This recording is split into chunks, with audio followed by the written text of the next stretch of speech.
Rawlz's Video Blog. This is episode 3. As you'll remember, I've been rambunctiously cuddling the internet since 2011. My original goal was to do one of these about once a week, kind of space that out a little bit. We're shooting for, bi-yearly, obviously, but I am going to try to do this more often. This is not my 2012 resolution.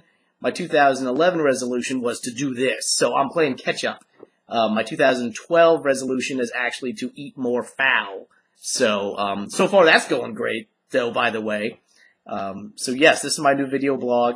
As you will notice, before we get started, I am wearing a sweater vest, which is dashing, by the way. I am also wearing it backwards, so this is not correct. This is not the way a sweater vest is supposed to be worn. I'm doing that because the other side's got the logo for the place I actually work at in my real life, and I assume they would not want to be associated with this video blog. That would be like asking them if they wanted to support and sponsor a turd eating competition.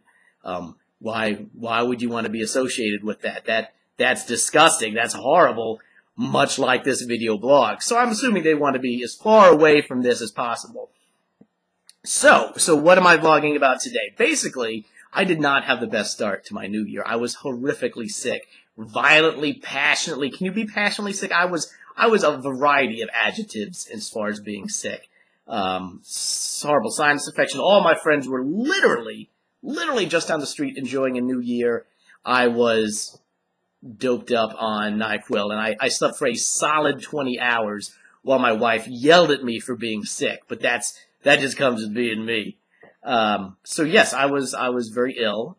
Something amazing happened, though. Something that makes me so thankful for being sick, because I learned a new skill from being sick. You see, what happened was, have you ever had one of those dreams that's so vivid, so crystal clear, that you believe that it happened, that you know that it was real, and that you're a better person because of it? Now, normally when I have a dream like this, it's about being raped by one of my friends, and that makes it awkward around those friends for a variety, in some cases, years.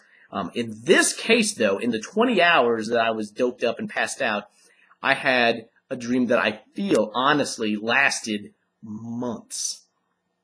Basically what happened is, in this dream, I was there with my friend Josh Stacy, who owns the Public House Brewery, along with Josh Goodridge, here in Rolla. And if you are anywhere even remotely close to Rolla, basically, if you are within a 3-state radius of Missouri, you should come here and go to the Public House and enjoy everything that they have made for you specifically.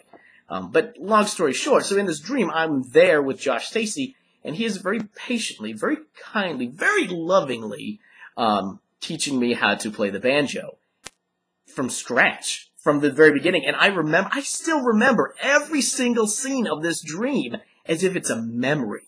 And it was as if I was actually, that's the accent I use when I'm online, I was actually there with him learning the guitar. And I feel, like I said, like this was months worth of just time with him and lessons, and compressed into this fever dream as I thrashed about the bedroom.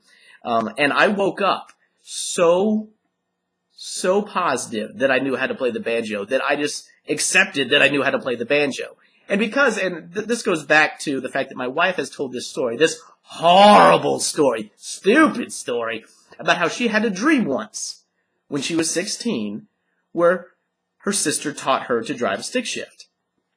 The next day, she went out to her car, got in it, and drove for the very first time a stick shift flawlessly with no problems, none of the normal hiccups people have that keep someone like me from learning to drive a standard for the majority of their life.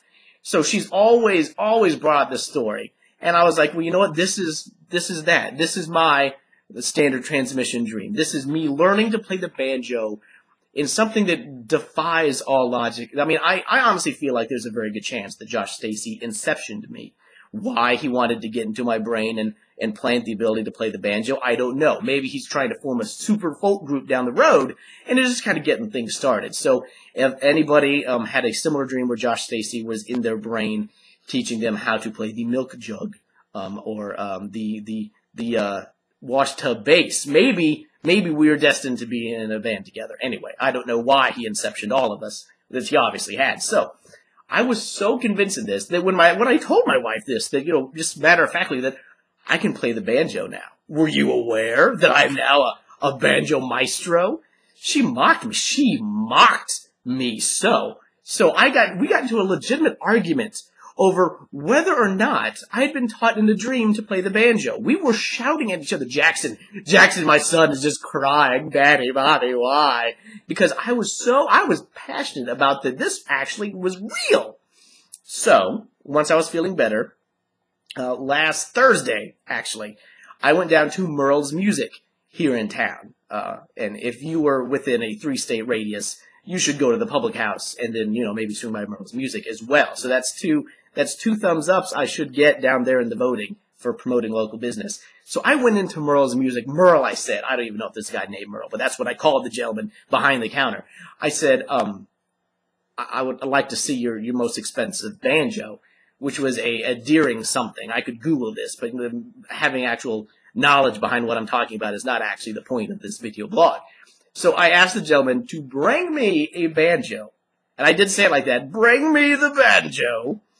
And I sat there, and I was so, you have no idea how honest to God positive I was that this is it. This is a life-changing moment. I'm in my head thinking about how am I going to go to work and quit my job now that I know I'm just this idiot savant at the banjo thanks to my dream. So I sit there and I put my fingers there on the frets and I make a chord.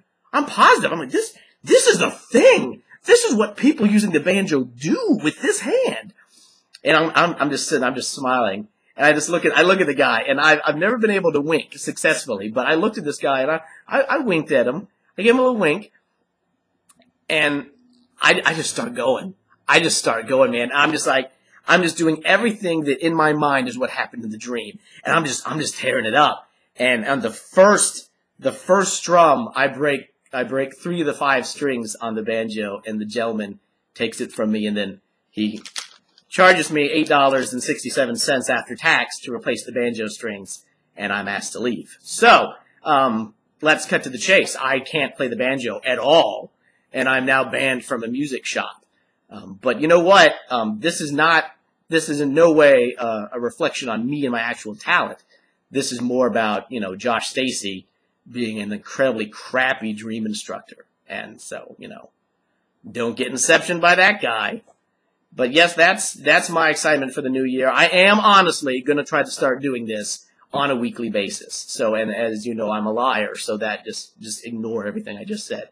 But all right, everyone, thanks for tuning in. Please give me an upvote. Share me amongst people who have no idea who I am, so I can just be, you know, that creepy guy with the really snazzy sweater vest. All right, adios.